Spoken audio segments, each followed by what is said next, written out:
Hey there, fellow tech enthusiasts. Welcome back to our channel, where we break down the latest tips and tricks for your everyday digital needs. Today, we're diving into something super practical: how to find your sort code in the Chase app for 2025. If you're a Chase Bank user in the UK or elsewhere, you know that sort codes are essential for transfers, payments, and setting up direct debits. But don't worry if you're not sure where to find it. I'll walk you through this step by step in under 2 minutes. First off, make sure you have the latest version of the Chase app installed on your smartphone. This ensures you're working with the 2025 updates, which have made everything even more user-friendly. Start by opening the app and logging in with your secure credentials. Remember, always use a strong password and enable two-factor authentication for extra security. It's a game changer.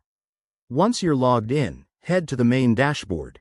This is usually the home screen you land on after signing in.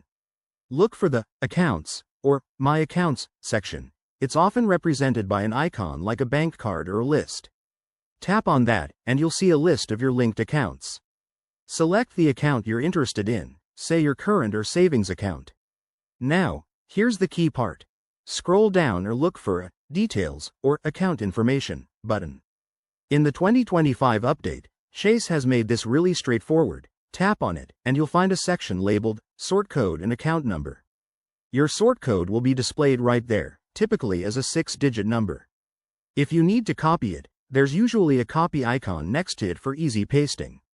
One quick tip: if you can't find it immediately, use the app's search function by typing sort code in the search bar at the top. And always double-check the details to avoid any errors in transactions.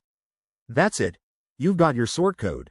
Thanks for watching. If this helped, give it a thumbs up, subscribe for more banking hacks, and drop a comment if you have questions. Stay savvy and see you in the next video.